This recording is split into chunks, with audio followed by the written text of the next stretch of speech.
네, 안녕하십니까, 여러분. 저출산 고령화의 문제에 대해서 이제 우리 본격적으로 한번 들어가 보도록 하겠습니다. 여러분들 교과서는 118쪽을 피시면 되고요. 118쪽 118 펴주시면 되고, 선생님이 EBS 온라인 클래스에 업로드한 학습 자료를 같이 봐주시면 되겠습니다. 여러분들 우리나라 저출산 고령화에 따른 문제와 해결 방안에 대해서 이제 우리 본격적으로 들어가 보도록 할 텐데요. 그 전에 우리 여러분들이 먼저 학습지와 교과서를 꼭 같이 봐주세요.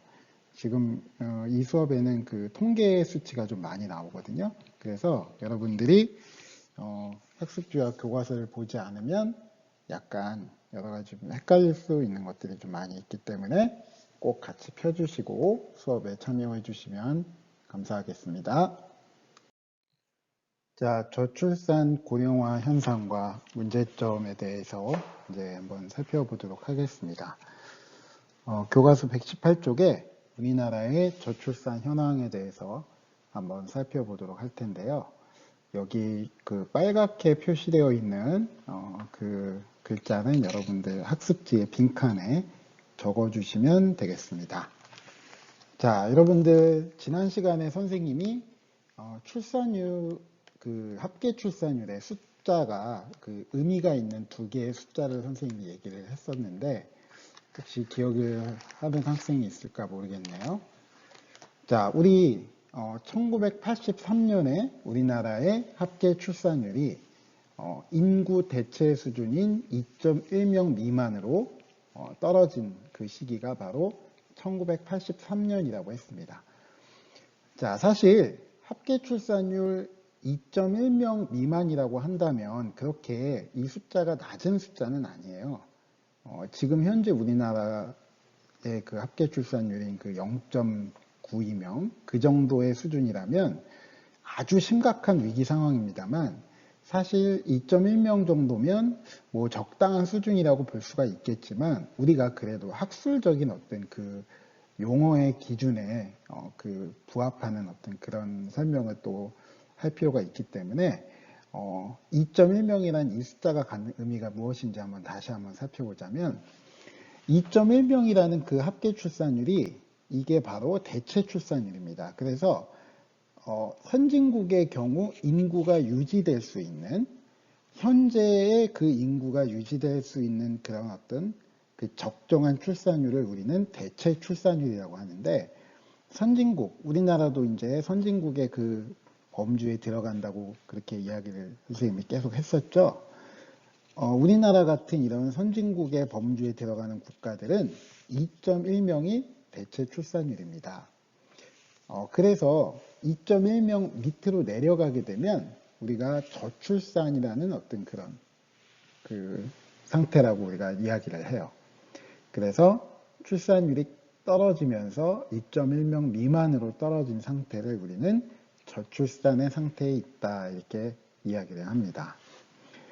그래서 우리나라의 합계 출산율은 1955년에 가장 높았던 6.33명, 물론 통계를 내기 시작한 그 시점부터 가장 높았던 숫자의 그 통계가 바로 1955년에 6.33명이었고요. 1976년에 선생님이 태어나던 그 해에 딱 3명을 기록을 했고 1984년에 이제 2명 이하로 떨어지게 됩니다. 1.74명으로 떨어지게 되고 1983년에 2.06명으로 떨어지면서 그래서 1983년이 바로 이 저출산이 시작된 그런 해라고 보시면 되겠습니다. 물론 1983년 당시에는 우리나라가 저출산으로 인한 그 출산 장려 정책을 펴지는 않았습니다. 그 당시에는 83년 정도면 한 둘만 낳고 이제 뭐 하나만 잘 기르자 뭐 이런 표어가 막 나왔을 때라고 이제 생각이 드는데요. 그런 것과는 좀 괴리감이 있으니 여러분들이 그거를 좀 조심하셔야 됩니다. 이런 공식적인 어떤 그런 기준의 용어와 우리가 이 현실에서 체감하는 것과는 조금 차이가 있다는 점을 여러분들이 좀 알아두셨으면 좋겠고요. 2001년 이후, 정확히 얘기하면 2002년에 이제 1.3명 미만으로 떨어지게 되면서 그 초저출산이라는 그 사태가 이제 시작이 됐다. 이렇게 선생님이 얘기를 했죠. 그래서 여러분들 그 교과서에도 아마 내용에 설명이 돼 있겠지만 2.1명 미만으로 떨어진 상태를 저출산, 1.3명 미만으로 떨어진 상태를 초저출산이라고 우리는 그렇게 얘기를 합니다. 그래서 우리나라는 저출산이 1983년부터, 초저출산은 2002년부터 시작이 되었다라고 이렇게 여러분이 이해하시면 되겠습니다. 자, 그래서 합계 출산율 1.3명 미만은 초저출산 현상이 나타난 것으로 보며 OECD 회원국 중에서 우리나라는 매우 낮은 출산율을 갖고 있는 그런 국가입니다. 더군다나 2010년 이후로 계속 하락을 하고 있고 일부 저출산을 경험한 일부 선진국들은 그것을 극복한 국가도 있습니다만 우리나라는 아직 극복을 하지 못한 상태로 그렇게 봐야 될 것 같습니다. 자, 여러분들 선생님이 이 연도별로 합계 출산율과 조출생률 이 숫자를 한번 같이 볼 텐데요. 사실 이 전체 그 출생아 수 자체는 그렇게 큰 의미는 갖고 있지 않아요. 이 전체 출생아 수 자체는 그렇게 큰 의미를 갖고 있지 않고요. 전체 인구 대비해서 이 출생아 수를 또 봐야 되기 때문에 이 절대 숫자가 그렇게 큰 의미를 갖고 있지는 않지만 어쨌든 59년부터 우리가 100만 명을 넘어섰다. 그리고 그 이후에도 쭉 100만 명을 기록을 했고 1971년에까지 100만 명이 넘었다는 그 기록, 그 통계가 나와 있고요. 자, 83년에 2.06명으로 떨어졌다고 그랬죠. 이때부터 바로 우리가 저출산이 그 시작이 되었다는 그 시점으로 보면 되겠습니다. 자, 그 다음에 이제 2002년에 우리가 1.30 이하로 떨어진 2002년부터 초저출산이 시작이 되었다라고 그렇게 볼 수가 있겠고요. 현재 우리나라의 출산율은 2019년 현재 우리나라는 0.92명까지 지금 떨어진 상태입니다. 그래서 매우 심각한 그런 저출산을 겪고 있는 그런 상태라고 할 수가 있겠죠. 여러분들 그 교과서에 그 118쪽에 보면 교과서에 있는 내용 중에 여러분들이 좀 헷갈릴 수 있는 내용이 있어요. 선생님이 아까 저출산은 1983년부터 시작이 되었다고 그랬죠. 근데 교과서에는 1984년으로 되어 있어요. 이거는 선생님이 좀 수정을 좀 하겠습니다. 저출산 사회에 진입한 거는 1984년이 아닌 1983년에 2.06명을 기록했던 그 시기부터 우리는 저출산이 시작이 되었다라고 보는 게 맞는 것 같고요. 자, 혹시 교과서에 이렇게 수정이 안 돼 있는 학생들은 혹시 수업을 열심히 안 들은 걸로 그렇게 봐도 될 것 같고, 초저출산이란 거는 1.3명 미만이라고 했죠. 그러니까 1.3명을 기록했던 2001년이 아닌 2002년부터 우리가 초저출산이 시작이 되었다라고 보는 게 맞을 것 같습니다. 그래서 여러분들 2.1명과 1.3명이라는 그 숫자, 그 미만이라는 숫자에 여러분들이 주목을 해주시고 83년에 2.06을 기록했던 그 83년부터 저출산, 그 다음에 2002년 1.3명 미만을 기록했던 2002년부터 초저출산을 우리가 보여왔다 이렇게 보시면 될 것 같고요. 물론 그 83년에 2.06명을 기록했던 그 당시에 우리가 저출산이라는 걸 체감을 하진 못했겠죠. 그 당시는 저출산 그런 어떤 기조는 조금 아니었고 우리가 이제 2002년 초저출산의 사회에 들어왔던 그 시점부터 우리는 인구 부양 정책을 출산 장려 정책을 우리가 펴기 시작했거든요. 그래서 실제로 저출산이란 걸 사람들이 체감하는 그 시점은 초저출산 사회가 됐을 때 아마 그때부터 저출산을 우리가 체감을 한다 이렇게 우리가 이해를 하시면 될 것 같습니다. 그래서 실제 통계에서의 의미와 우리가 체감하는 그런 저출산의 의미는 약간의 차이가 있다는 것을 여러분들이 꼭 기억을 하시고요. 그 다음에 인구 대체 수준이란 게 어떤 의미가 있는지 꼭 여러분들 알아두시기를 바라겠습니다. 자, 우리 계속해서 이 통계를 보고 있지만 여러분들 최근의 통계인 2019년의 출산율이 0.92명까지 떨어졌다는 거 우리 앞에서 설명을 했었죠.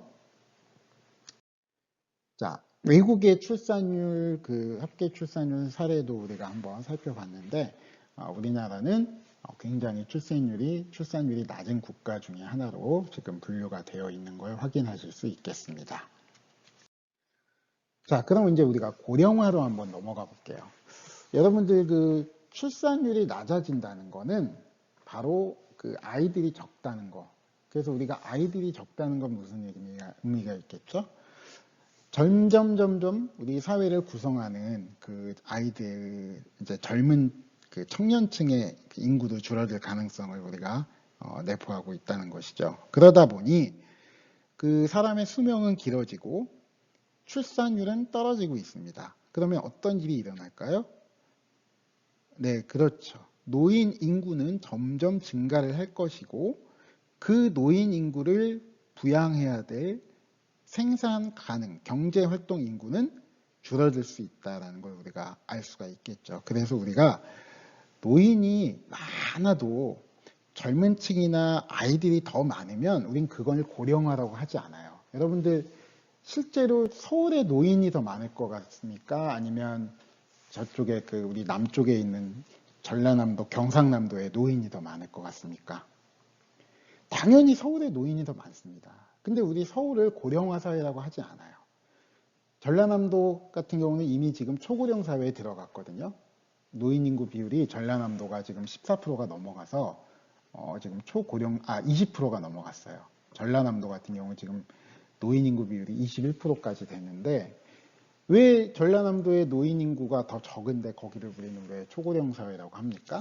거기는 노인 인구가 서울보다 적지만 청장년, 유소년 인구는 노인 인구에 비해서 매우 적기 때문에 거기를 그래서 우리가 고령화라고 얘기합니다. 그래서 이 고령화를 따지는 기준은 노인 인구 수가 아니라 전체 지역 혹은 국가에서 차지하는 전체 인구에서 노인 인구가 몇 %인지가 굉장히 중요한 비율로 우리가 따진다는 것을 여러분이 꼭 기억을 하셔야 돼요. 노인이 많다고 해서 무조건 그 사회는 고령화가 아니라는 거.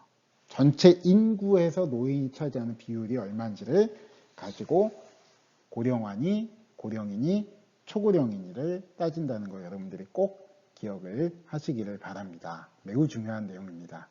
그래서 어떤 지역에서 혹은 어떤 국가에서 전체 지역 혹은 국가의 인구 대비해서 노인 인구 비율이 7% 이상일 때를 우리는 그 사회를 에이징 소사이어티라고 해서 고령화 사회라고 얘기를 합니다.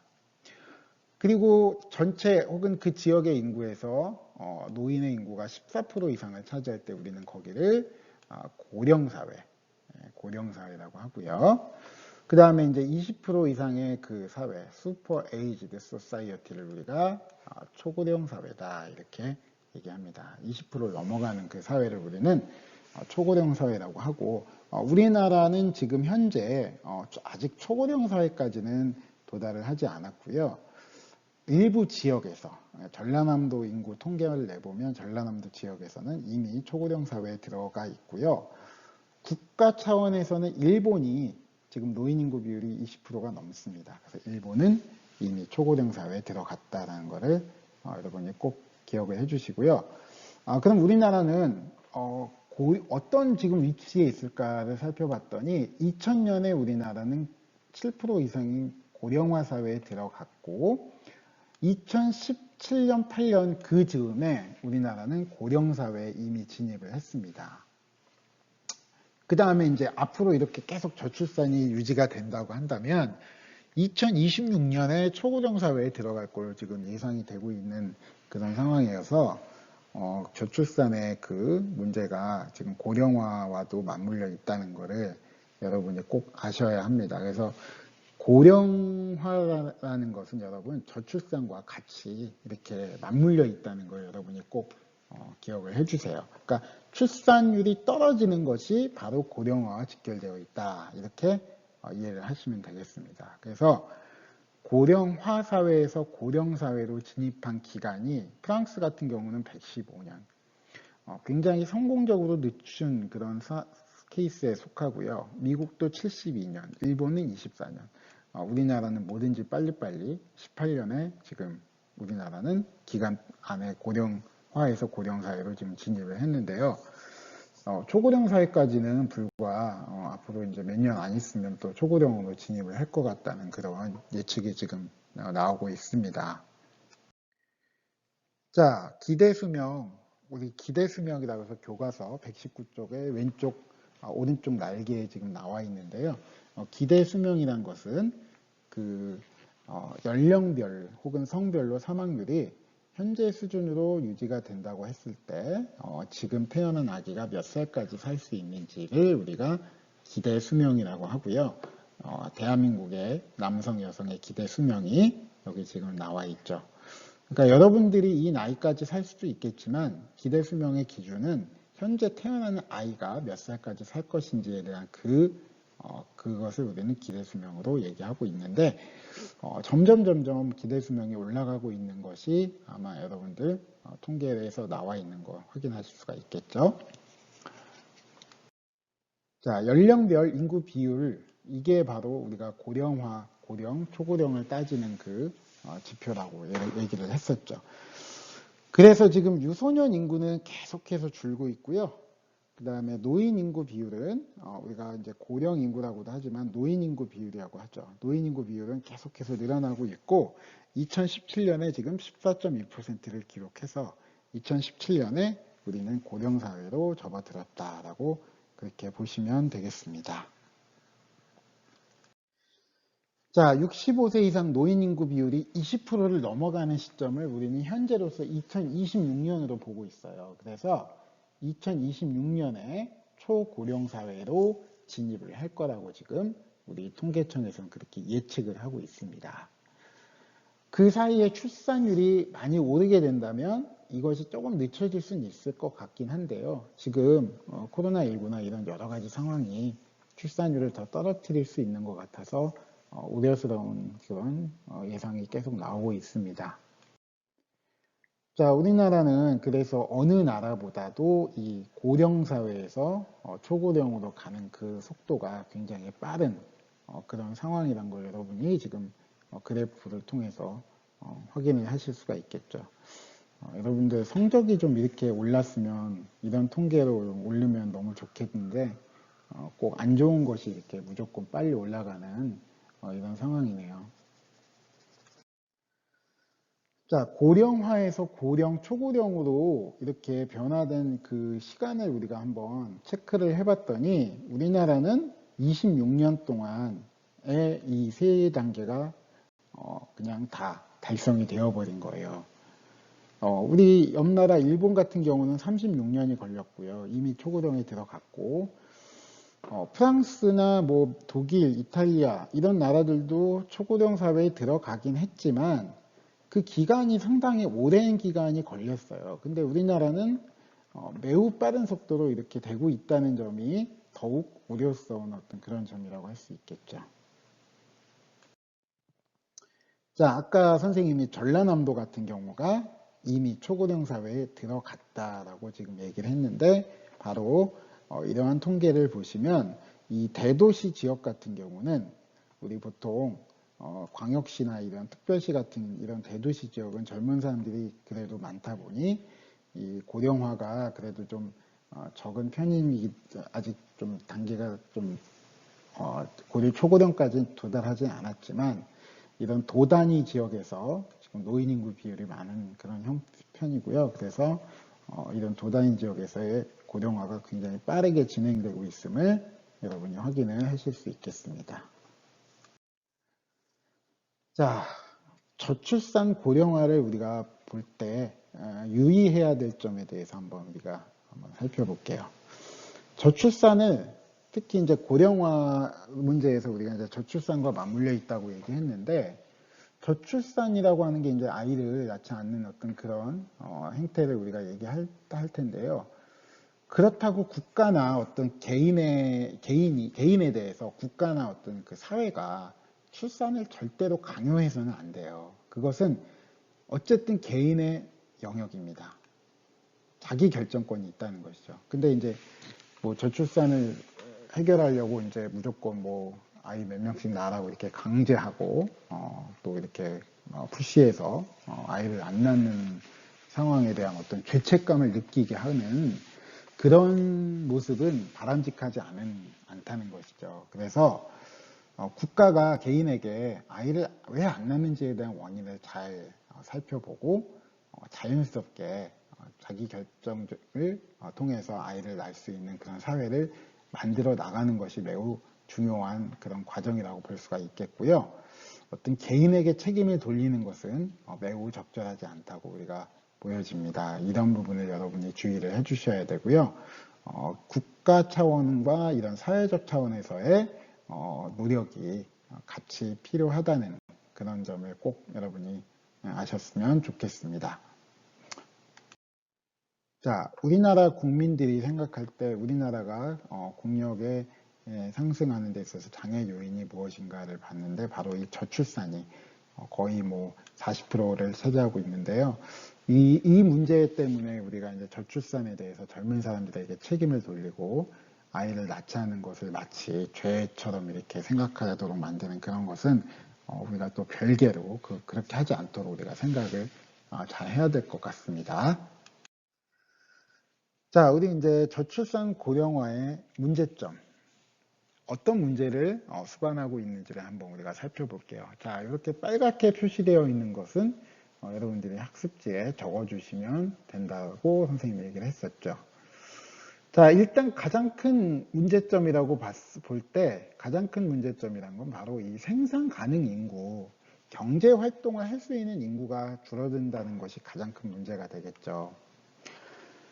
아무래도 어린 유소년층이나 노인들은 그 일을 할 수 있는 어떤 그런 가능성이 아무래도 그렇게 높지 않다 보니 이 청장년층의 인구가 많이 있어야 되는 어떤 그것이 매우 중요한데요. 그런 노동력이 줄어든다는 것은 뭐 불보듯 뻔하죠. 저출산이 지속이 된다면. 그래서 노동의 질과 양이 모두 하락하고, 두 번째는 자녀 양육이나 이 경제 활동으로 이 소비 활동을 가장 많이 하는 그 인구층이 바로 이 15세부터 64세까지입니다. 그 인구가 줄어든다는 건 곧 뭘 의미할까요? 사회 전체의 소비나 이런 생산 혹은 소비 활동이 줄어든다는 것이고, 그러면 기업도 투자를 안 하겠죠.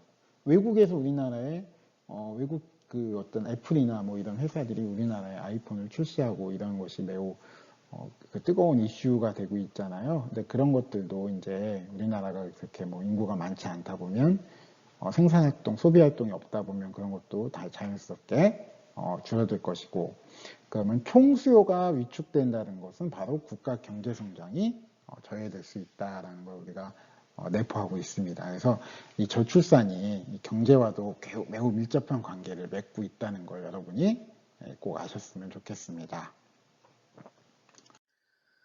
자, 지금 우리 현재 2020년이죠. 2020년 이후부터 지금 파란색으로 표시된 이 생산 가능 인구, 15세부터 64세까지의 이 경제활동 인구가 계속해서 지금 줄어들 걸로 이렇게 예측이 되고 있어요.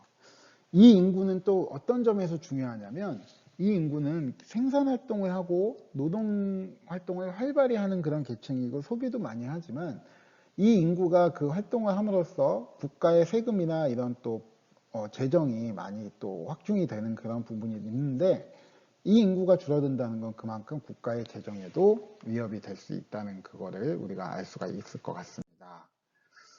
자, 경제 성장률 계속해서 이제 떨어질 걸로 이렇게 예측이 되고 있죠. 물론 올해 코로나 때문에 마이너스 성장을 기록했다는 거는 뭐 그거는 약간 특별한 어떤 그런 어떤 시점에서의 일이라고 우리가 예측을 할 수가 있겠고요. 이렇게 인구가 줄어들면 경제 성장을 하는 데 있어서 큰 어려움이 있다는 걸 우리가 알 수가 있겠습니다. 자, 세 번째는 노년 부양비가 증가가 된다. 즉, 노인 인구를 부담해야 되는 그 청장년층이 줄어든다는 건 노년 부양비가 증가가 된다는 것이고, 그럼 젊은 층의 경제적 부담이 커지면 세대 간 갈등도 커지고 국가의 재정도 악화가 되고 일을 하고 싶은 욕구가 없어지게 되는 그런 악순환으로 또 이어질 수 있다는 것이죠. 그래서 노년 부양비 여러분들 어떻게 계산하는지 한번 볼게요. 생산 가능 인구인 15세부터 60세 인구를 우리가 X라고 보고 노인 연령층 인구를 우리가 Y라고 보면 그래서 X분의 Y 그거의 비율이니까 여기서 곱하기 100 이게 바로 노년 부양비가 되겠습니다. 그래서 노년 부양비는 생산 가능 인구와 인구분의 노인 인구의 비율 곱하기 100을 하는 건데요. 2015년 현재 노년 부양비가 우리가 17.9 그래서 약 5.6명당 노인 1명을 부양하는 그런 구조인데 아직까지는 괜찮은 것 같아요. 근데 앞으로 어떻게 될 것 같아요? 자, 앞으로 연령대별 인구 구성비가 노인의 비율은 점점 늘어나서 2060년에 무려 전체 인구의 40%가 노인이 된다고 합니다. 자, 이렇게 되면 뭐 정말 생각만 해도 참 아찔하죠. 그래서 이렇게 되는 사회에서는 노인 인구를 부담하는 비용이 굉장히 많이 들겠죠. 자, 그래서 우리가 부양비라는 거 한번 우리가 이렇게 체크를 해보면 이 노년 부양비는 이제 2000년도를 1990년부터 해서 계속해서 지금 이 기하급수적으로 늘어나고 있고요. 총 부양비는 청장년층 인구가 어느 정도 유지가 되는 상태에서는 총 부양비가 떨어지지만 2010년부터 해서 지금 총 부양비가 계속 올라가서 2050년까지 노년 부양비 증가폭과 거의 비슷한 증가폭으로 올라가고 있음을 우리가 알 수가 있겠고 그에 비해서 유소년 부양비는 유소년 인구가 줄다 보니 떨어지고는 물론 있습니다만 이 노년 부양비 상승폭이 굉장히 크기 때문에 그 유소년 부양비의 감소폭을 굉장히 상회해서 지금 뭐 증가하고 있죠. 그래서 앞으로 부양비의 증가는 이렇게 노년 부양비 증가와 맞물려서 증가할 것으로 그렇게 보여지고 있는 상황입니다. 자, 여러분들 그 선생님이 EBS 온라인 클래스 자료실에 업로드한 그 자료를 한번 같이 봐주세요. 이 자료는 선생님이 또 지난 그 학교 등교 기간에 유인물로 나눠주기도 했으니까요. 거기 유인물을 같이 보셔도 될 것 같고요. 자, 연령별 인구 구성비의 변화라고 돼서 앞으로 청장년층 인구 감소, 유소년층 인구 감소, 노년층 인구 비율 급속하게 증가. 그래서 이 부양비가 앞으로 계속 증가할 것으로 우리가 이렇게 아까 그래프로 확인을 했었죠.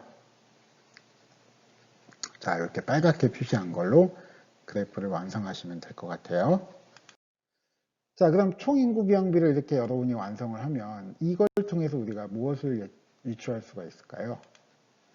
자, 총인구 부양비는 노년 부양비 플러스 유소년 부양비. 근데 유소년 부양비는 감소하는 것이 지금 눈에 보이지만 유소년 인구 부양비가 감소하는 것보다 노년 부양비가 증가하는 게 훨씬 더 눈에 띄죠. 그래서 노년 부양비가 증가하면서 총인구 부양비도 그것과 함께 같이 증가할 것으로 이렇게 예상이 되고 있다라고 적어주시면 되겠습니다.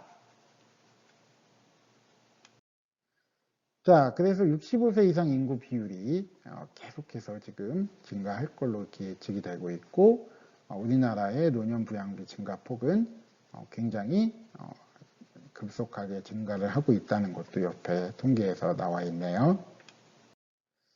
자, OECD 국가 중에서도 우리나라가 앞으로 노년 부양비가 굉장히 큰 비중을 차지하게 될 것으로 그렇게 지금 예측이 되고 있습니다.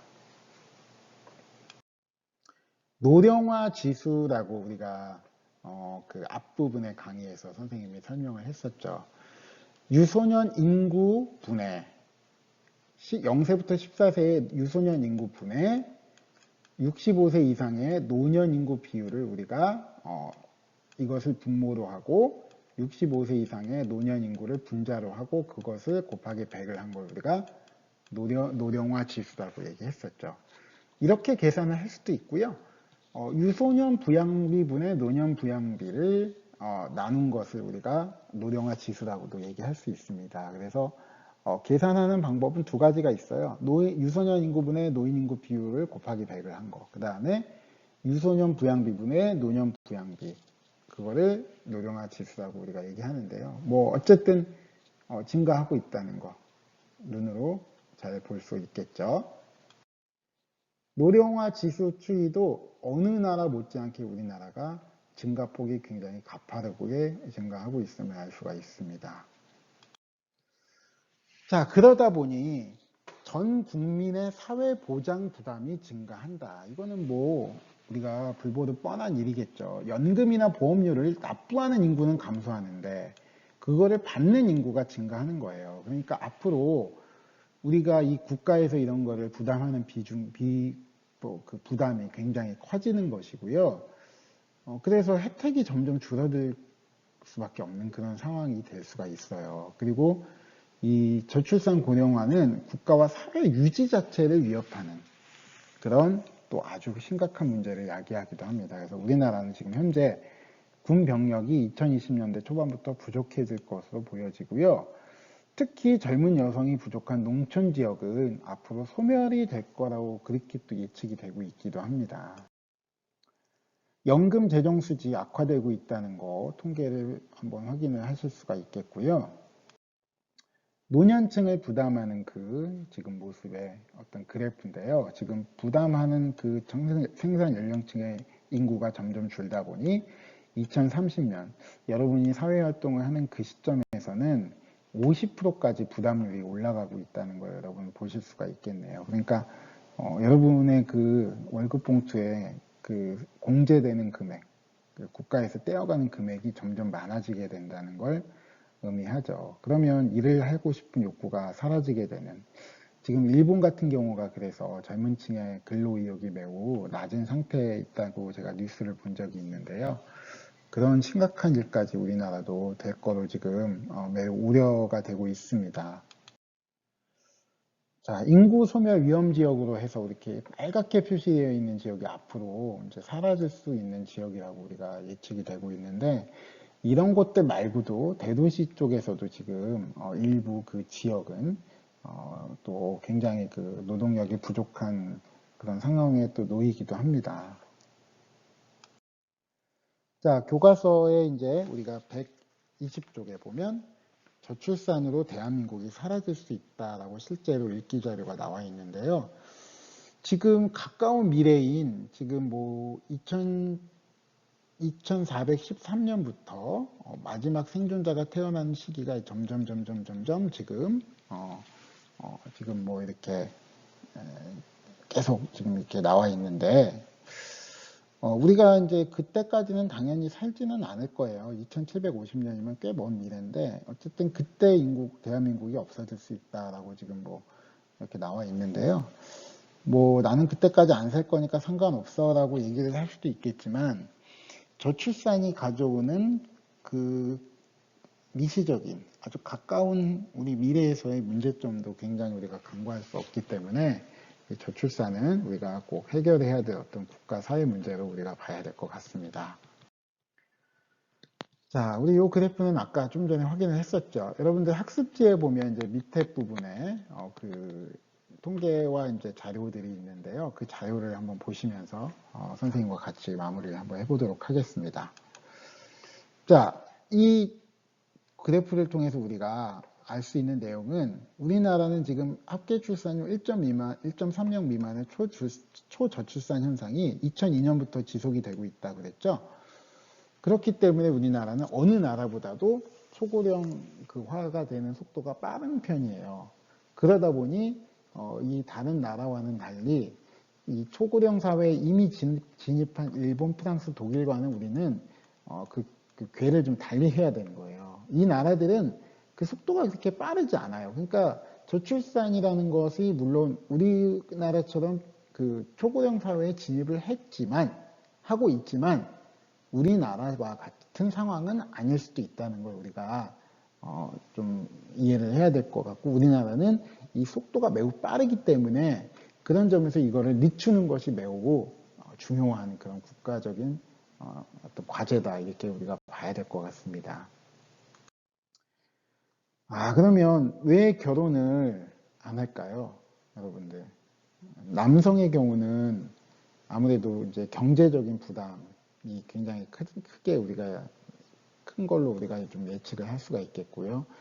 여성의 경우는 이제 결혼을 했을 때의 그 가치관, 즉 결혼을 왜 해야 되는지 뭐 이런 것부터 시작을 해서, 결혼을 할 때 여성은 굉장히 그 많은 희생과 그 사회적인 어떤 사회에서의 경력 단절 이런 문제들이 지금 예상이 되고 있죠. 실제로 또 그렇게 나타나고 있고, 많은 지표들이. 그래서 우리가 이제 남성과 여성이 서로 이렇게 양성평등이라는 걸 우리가 얘기할 때 어느 한쪽 성이 어느 한 역할을 부담하는 것이 매우 그래서 적절하지 않습니다. 그러니까 아빠는 일을 하고 엄마는 집안에서 있고, 이게 그 사회의 발전에 좋지가 않은 거예요.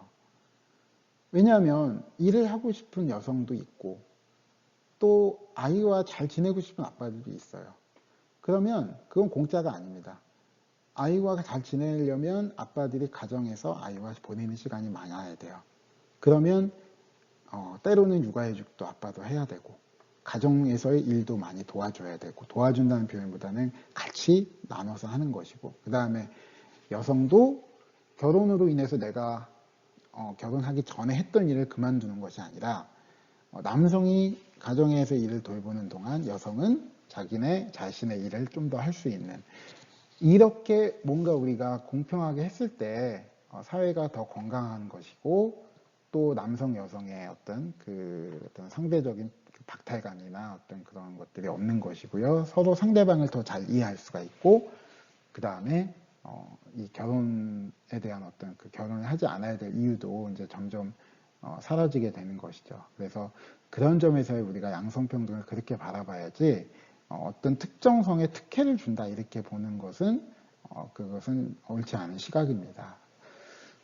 자, 해남군 같은 경우가 이제 전라남도에 있는, 전라남도 땅끝 해남 그 남쪽에 있는 지역인데요. 뭐 출산을 하면 뭐 무슨 종합 선물 세트를 지금 준다고 하네요. 뭐 미역, 쇠고기, 아기 내이, 출산 선물 주기, 뭐 이렇게까지 해서 출산을 독려를 하고 있다는 게 왜 그럴까요?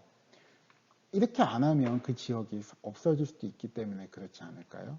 네. 그럼 답을 한번 볼게요. 그래서 우리가 이제 이 10대 경험보다 현재와 미래가 더 좋아질 것이라는 그런 확신이 있을 때 결혼을 한다라고 이 스탈린이라는 학자가 얘기를 했는데요. 그래서 우리가 이제 이렇게 뭔가 특단의 조치를 취하지 않으면 앞으로 이런 전라남도 같은 지역은 점차 소멸이 될 수밖에 없습니다. 이 지역에 가면 노인, 할아버지, 할머니들은 많은데 젊은 사람들은 없어요. 왜 그럴까요? 아무래도 청장년층은 일자리와 교육 환경을 찾아 도시로 많이 떠나죠. 그러니까 그 지역에 우리가 균형 발전이란 게 바로 그런 거예요. 그 서울에만 모든 것을 두는 것이 아니라 이 지역에도 젊은 사람들이 뭔가 생활을 하고 상대적인 어떤 그런 박탈감을 느끼지 않도록 기반 시설을 이 지역에도 많이 만들어주는 것이 매우 중요한, 그래서 우리가 국가의 균형 발전이란 게 매우 중요하다는 것을 이런 인구와도 우리가 맞물려서 생각을 해볼 수 있겠습니다.